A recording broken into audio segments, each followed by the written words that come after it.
I know some of you have been waiting for this one, and I'm really excited to do this one today. We are going to be talking about the glitter debacle today and listening to the movie soundtrack. There's a lot to get into, there's a lot to listen, so let's get started right away. Hey, it's Trey, and I got something to say. Welcome to my channel. Memorize that handle. Thanks for joining me today. Hey y'all, it is Trey. Good to see you again. And ooh, this one's gonna be hot. I watched Glitter with my mother, and I have two really big thoughts. Well, three. One, absolutely you can see the sabotage. It is in the air. You can feel it in the pacing of the movie. Some scenes are longer or shorter than they needed to be. My second thought is it's a really good story.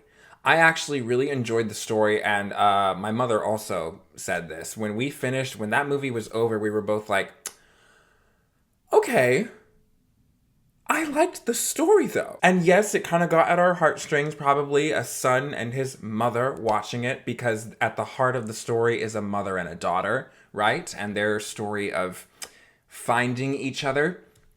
I thought the story was actually really, really beautiful. And that ending scene in that dress, oof. That's good. That's movie magic. That's the stuff of blockbuster movies, in my opinion. And then my third thought is something that I think my mom pointed this out to me as we were watching it. The love scene between her and the main guy, very, very interesting that she was the one that initiated it. That romantic night. I felt that that was not something that I see from other movies from that time period. I don't feel that that is something that I remember seeing too many times. So I thought it was really interesting that it happened in 2001 with Glitter. All in all, there are some things that I actually really, really liked about Glitter, and there are some things that were just painful to watch. But having read Mariah's memoir, I have a lot more understanding for the things that I did not like, and I am really, really, really curious about the music of the film, because this movie soundtrack has 12 tracks, and I really only remember 2 or 3 songs being used throughout the film, like repeatedly. And I don't know if that's because they couldn't flesh out the scenes that used the other songs, but I don't remember very many songs. I looked at this movie soundtrack and I was like, all of these songs are from this movie? Before we get started, please give this video a like, leave a comment down in the comment section below, click the subscribe button, and click the notification bell so you get notifications when I post new videos about Mariah and my Mariah reactions. If you guys would like to follow me on social media, my handle is @TreyMcLeod_ on every platform. And if you would like to support the channel, you can go over to patreon.com/TreyMcLeod. Oh, and I wanted to address something. Because apparently, according to y'all, after the rainbow reaction, y'all said I was hard of hearing. Y'all basically said I need to get my ears checked. And I listened to you. I heard your criticism. I went in here and I pulled up. I've altered the kind of the EQ of this service that I am listening from. And I have also pulled up, I have the lyrics in front of me if I get lost. But I'm hoping that we've fixed some of these I'm hoping we've fixed some of these sound issues that were causing issues for me. Because apparently I'm a special case. I know it's all in fun. I know it was all in love, but y'all just really made me laugh with these comments about me not being able to hear right. All right, y'all, and without further ado, let's dive right into this reaction video, starting with track number 1, Loverboy. The remix featuring Debrat, Ludacris, 22, and Shauna.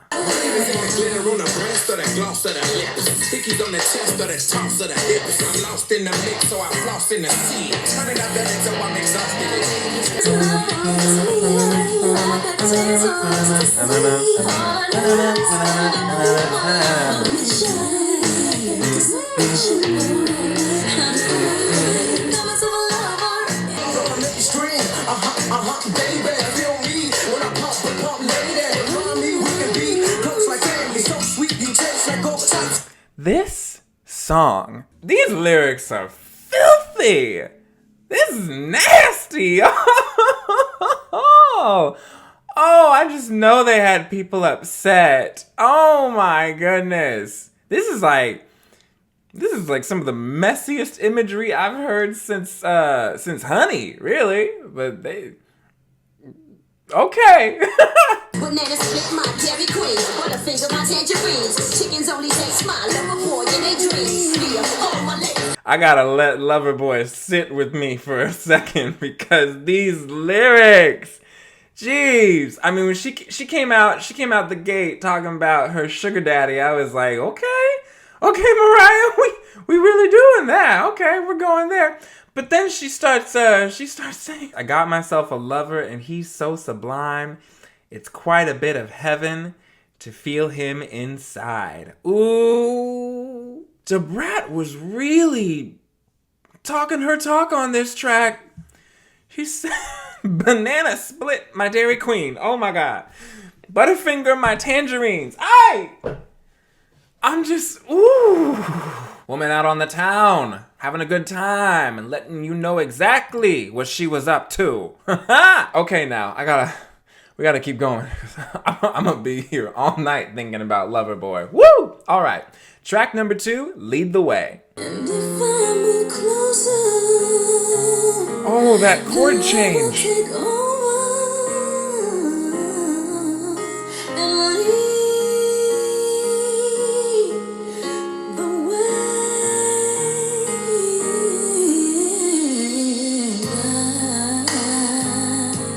If I move closer and let it take over, then love will lead the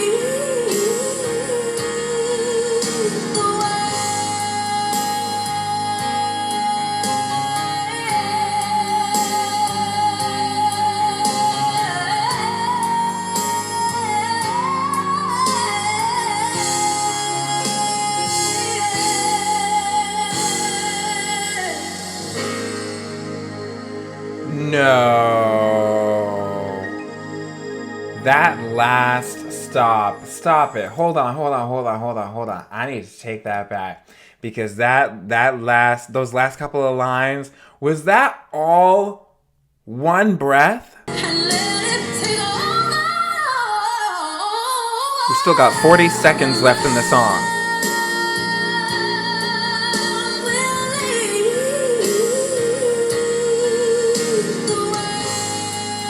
30 seconds left in the song.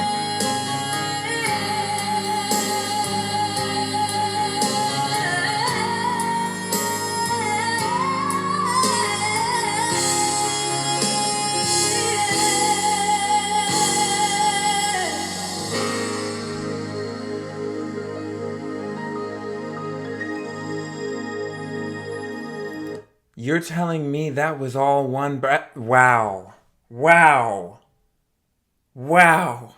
It doesn't matter what else she does on this album. She did that. Track number 3, If We, featuring Nate Dogg and Ja Rule. Sometimes I close my eyes and just pretend. What if I had a chance to do it all again? Sometimes for happiness we hesitate.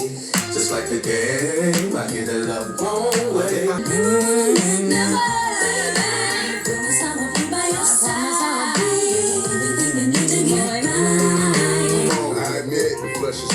The game is strong. You go my way, your way, baby. We moving on. It's true. Gonna miss you. Who would've thought I'd be without you?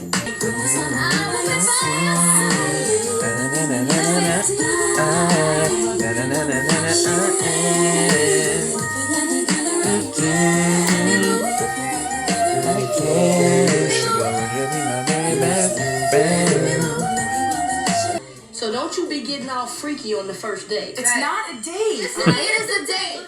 It's So a date. date. I know people know. It's a date. We all know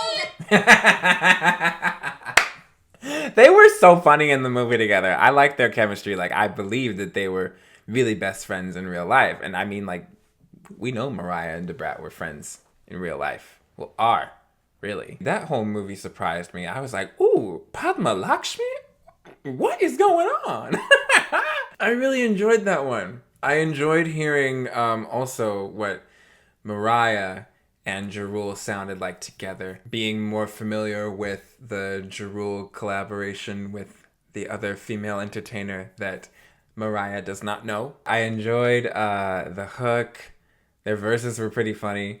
And just like, it was good. It was good. There was swag. I enjoyed the contrast between Jarul's, like, his, what's the word, timbre, like, you know, what his voice sounds like, and then like Mariah being all fluttery on top. They were a fun combo. That was really fun. But now we're going to get into track number 4, Didn't Mean to Turn You On, which is a cover of a Cherelle song done by Jimmy Jam and Terry Lewis. This song was heavily featured in the movie. Let's see if I'm tired of it already.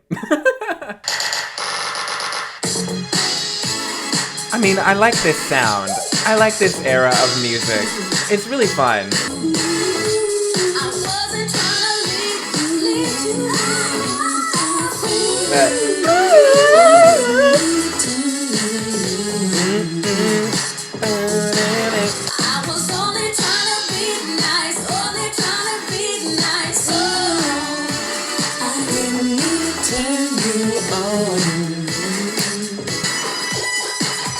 Oh, wow.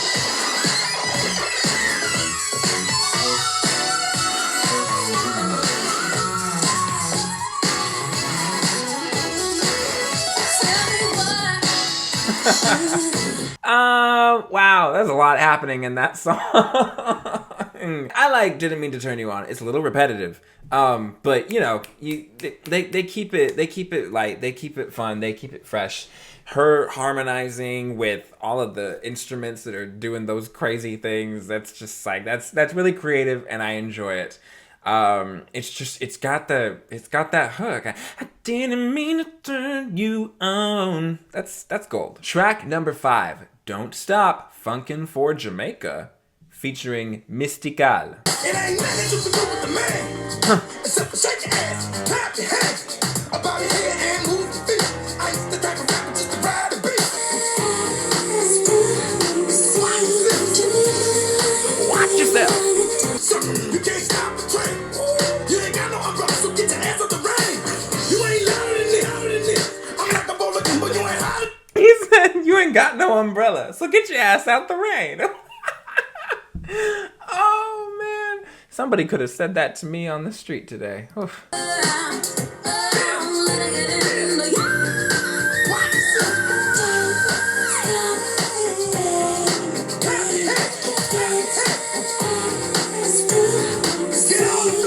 That was fun. A little unfortunate, that one lyric that said, it's another #1 debut for sure.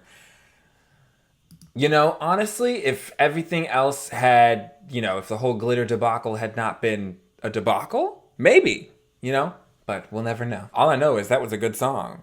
All these songs are good so far. Like, this is kind of, yeah, promotion and record label support is very, very important. Track number 6, All My Life. She just whispered, "Sugar Daddy." She's enjoying being so flirty on this album.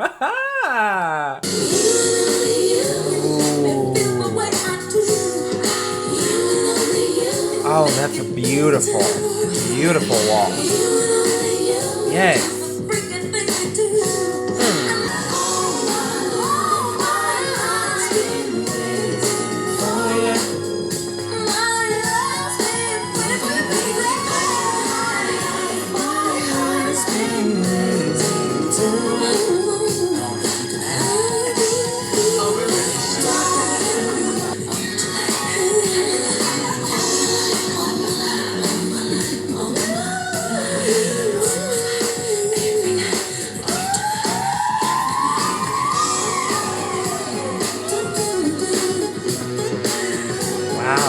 What hit me as I was listening to that one, wow, we're really already halfway through this album.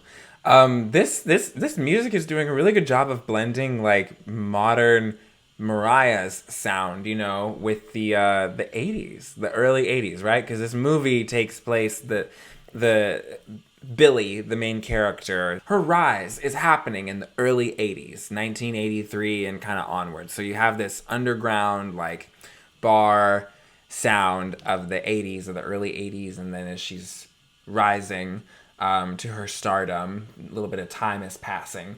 So Mariah just sounds really good here. She like blends in with the sound of the 80s really, really well. But now we're gonna go into track number 7, Reflections, Care Enough. I haven't come to terms with how we said goodbye.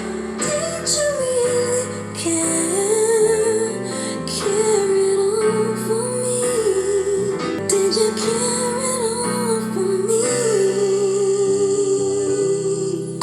A displaced little girl wept tears in silence before you gave me life. Oh, don't you even care? It's the Wait. slightest little Stop! Hold on, I'm not about to just like move on after that lyric. She said, if I'm not quite good enough or somehow undeserving of a mother's love, you could have had the decency to give me up before you gave me life? That's a very lyrical way to say you wish you'd never been born. Like, what? Ooh. That got real dark. Yikes. I need to believe in my heart of hearts you care for me. Wow, my heart of hearts. I need to understand why you left me there so helplessly. Reflections of your love have come to weather. I don't remember that song from the movie. But wow.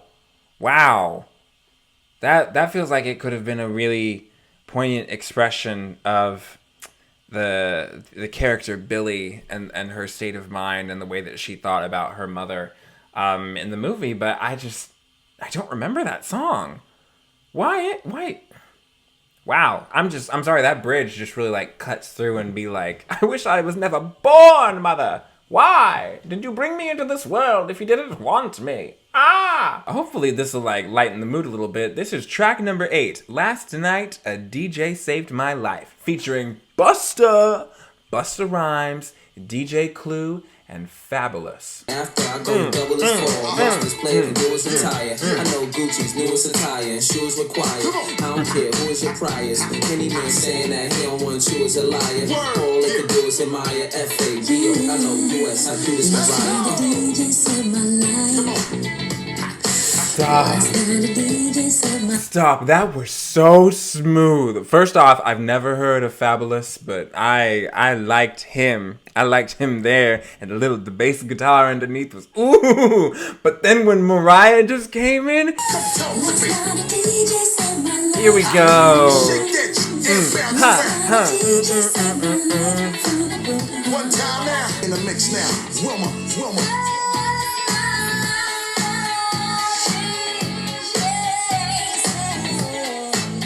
Flip Wow. come on. Mr. Oh, that bass guitar. Oh my gosh. Oh, the bass line is so good. Okay, so that was a cover of an In Deep song from 1982. Again, channeling the 80s so well. That track was made ready for the dance floor. I wanted to get up out my chair and, you know, do exactly what Busta Rhymes was telling me to do. That was good. I'm so sad. You're telling me that song did not chart at all? Man, it's so clear. Like the sabotage, the events of 9/11 and everything that was happening in late 2001 was just, not working in this movie's favor. But the music was there. Track number 9. Want You, featuring Eric Benet. Just the way. Oh, hello. I feel like I'm gonna like this one.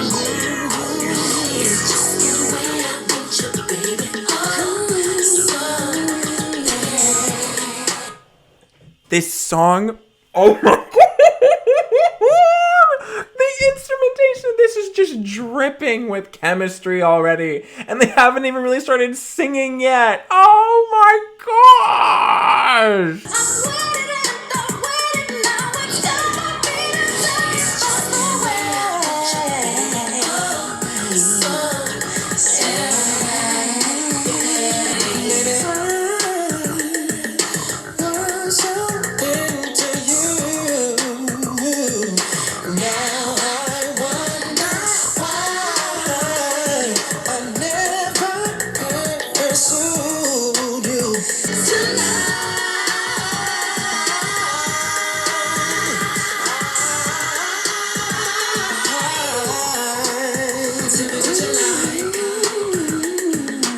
Sorry, when they came together in that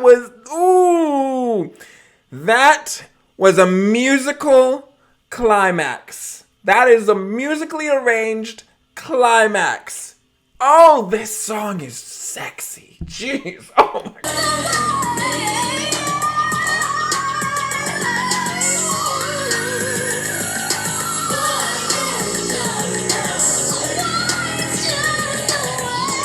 Was she singing and then he came in his falsetto and sang higher than her and then she said, no, baby, I can whistle. Can you? Is that what I just heard?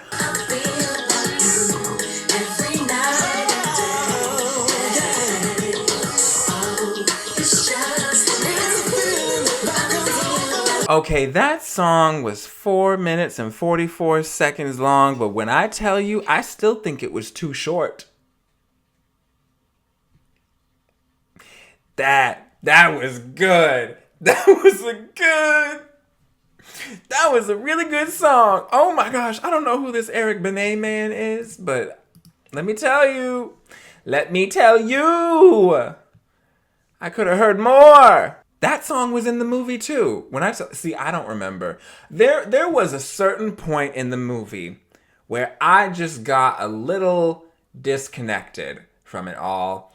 And I wasn't really I wasn't sure where it was going. I was like, is she gonna leave him? How long is Dice gonna stay around? Like, is she gonna move on to bigger and better things, please? Or is Dice gonna have a change of heart? Like, what is going on?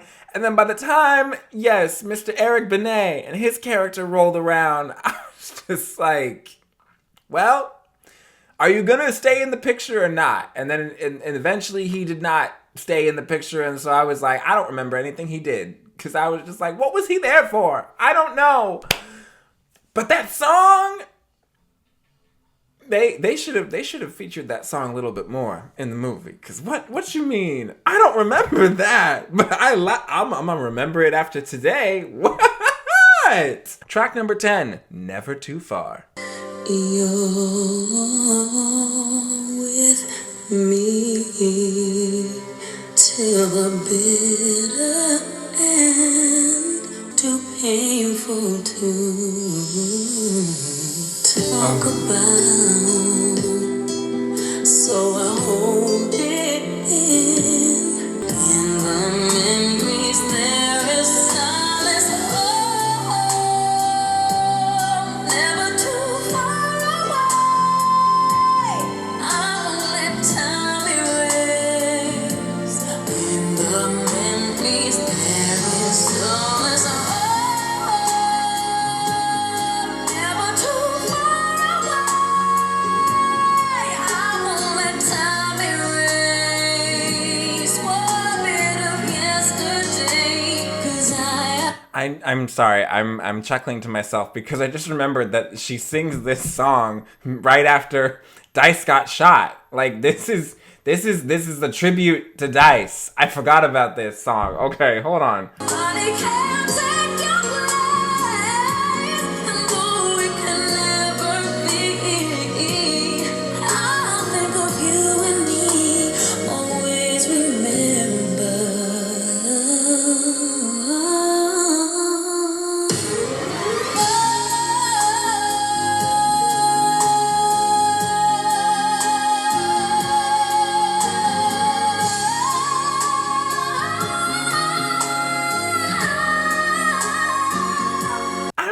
Never Too Far is not my favorite. I remember watching the movie.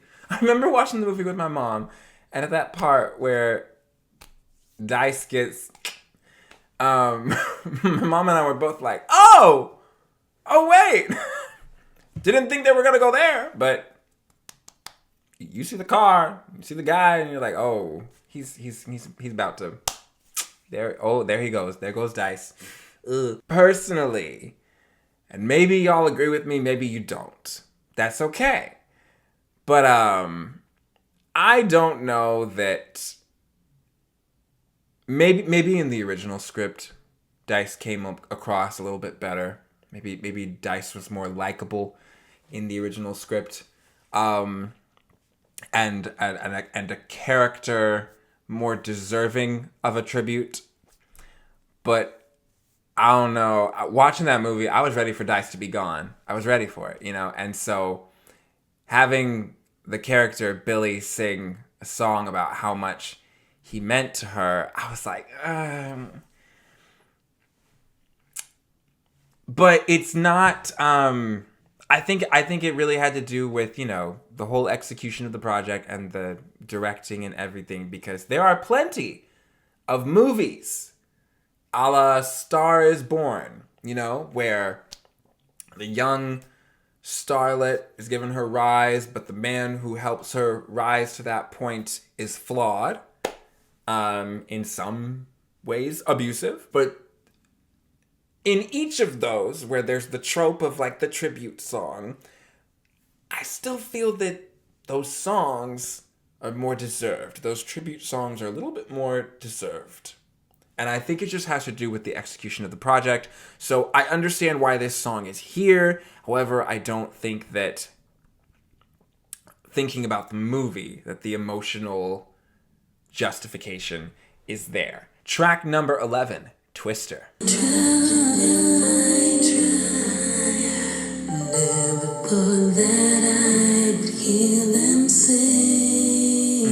That's beautiful right there. Twisting and threw it all away. She was kind. Wait, okay. There is some important context that is needed here, okay? It's a tribute song to Mariah's friend and stylist. It's called Twister because the stylist's name was Tanjua Twist. So, hence, Twister. Committed suicide in 2000. It has nothing to do with the movie, but it is here. And we're going to appreciate it for what it is, alright? No one might never there come a time. Wow. Twisting, go and leave it all behind. Lord, I pray she's found some peace and her soul somewhere.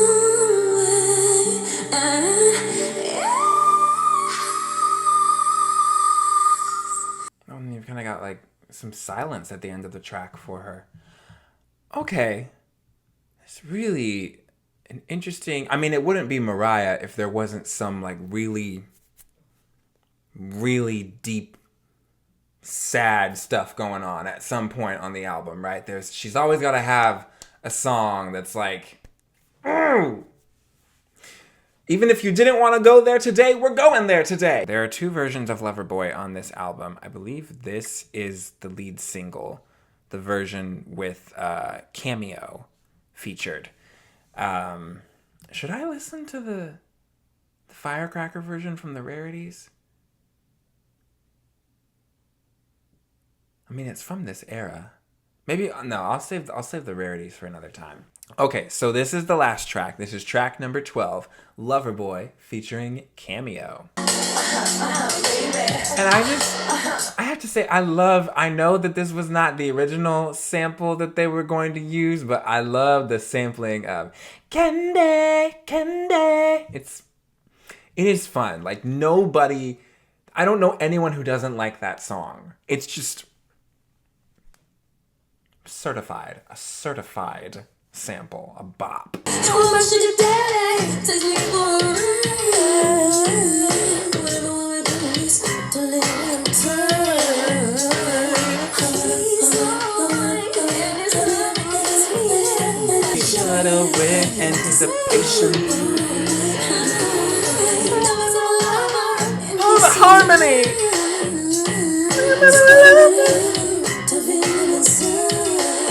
Let's do it here. Yes! Harmonies, honey. Be my lover, lover boy, come on and rock me, give me more. That's really touch me. I enjoy the way you rock me all night long.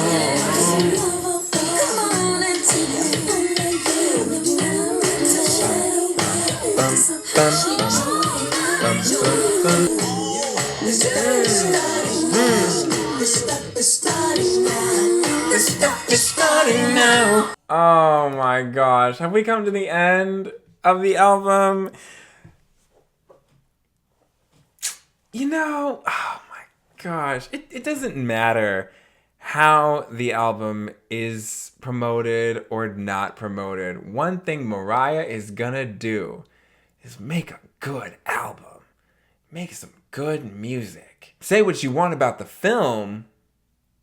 I don't really think that you can argue that the music is bad. Because it's not. It's very much not. It's very fun. It's very good. It's very enjoyable. There's so much good material here. Like, what? So the Glitter soundtrack was the first release under Mariah's new contract with Virgin Records. And because of the awful performance of the film, it was her last with Virgin. They basically paid Mariah millions of dollars to terminate her contract. You know, severance pay, basically, because of how bad Glitter did. They should have kept her.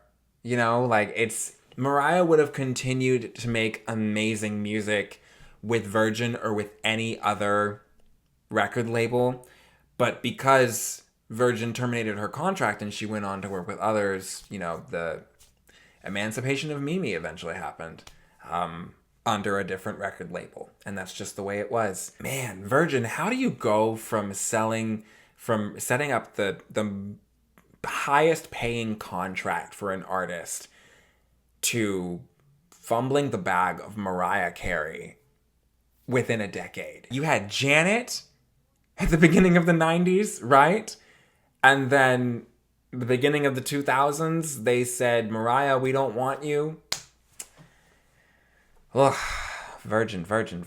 Wow. And it was crazy reading about some of the sabotage that was happening during the filming of this, from Mottola, like, calling and changing things day of, which, listen, it's totally normal for things to change the day of on a film set, but for all of those changes to be coming from the same person and for them to be unreasonable, you know, like for someone who's not even on set to be calling the shots is just so frustrating. The lambs know what's up with Glitter.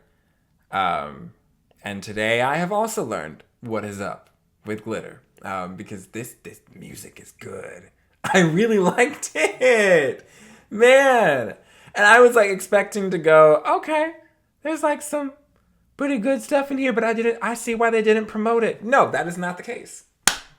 They should have promoted this stuff. It's crazy. It was all bitterness, rivalry, wanting to get back and have power over Mariah. But she had the last laugh. Okay. And really, I mean, the good thing about it is there was nowhere to go but up after Glitter happened, you know. We're going to see what happens with the rest of the album. But I want to know what y'all thought. What do you think of Glitter? What do you think of the rollout for Glitter? Do you think Lover was a good single, Loverboy? Or do you think maybe a song like Want You should have been a single? What was the dealio? Tell me, y'all that lived through it. I mean, it was just crazy listening and to the audiobook of the memoir about how she was at that institution. 9/11 happened that day, and they said, "Nope, you can go home. You know, you don't need to be here. The country's under attack." It's just We got more important things to deal with than people trying to control you with an institutionalization. Like, no, we don't need to deal with that. And reading about the TRL situation, it's crazy the impact that episode had, because I was talking to family members about the way that Mariah recounted the events, and I went and found the footage. Watching that whole interaction, watching Carson Daly be so awkward, and then choose the wrong moment to decide, oh, I'm going to start improvising now, and I'm going to tell all of our listeners and viewers that Mariah is taking her clothes off on national television. That's something that was blown out of proportion, so far out of proportion, that I had people in my family who remember Mariah and think of Mariah as the girl who, like, takes her top off when she's recording in the studio. That is how insane the media and the tabloids were at 2001. And it's so hard to grasp also for someone my age, because artists, for as long as I can remember, have been able to talk directly to their fans and explain situations, go live on Instagram or tweet and tell people, this is actually what happened. This is my side of stuff. Whereas when Mariah was doing the whole glitter thing, the only way that you could talk to the public was you had to book an interview, and the network had to want to interview you, and the magazines had to want to interview you. And if you were like bad news, or if you had been blackballed, how were you even going to be able to explain to people and control the narrative of your music and your story and your artistry? And the fact that, honestly, the fact that Mariah is still here after the whole glitter debacle is really, really admirable, I think. Like, what she has been through! She really had to let us know with the memoir. I really loved reading that. It was incredible. All right, y'all. Tell me what you thought. Tell me all about it. Let me know what some of your favorites are. Do you listen to glitter? Because I feel like I'm going to be listening to glitter for a while. I'm still on Rainbow. I'm still enjoying Rainbow. Crybaby is still my shit. I'm sorry. But I'm going to be listening. I'm going to listen to glitter some more. But tell me all about it. Tell me what you guys thought. Thank you all so much for watching this video. Let me know what you thought in the comment section below. Don't forget to like, share, and subscribe. Send me more stuff to react to. And I will see y'all again very, very soon. Bye!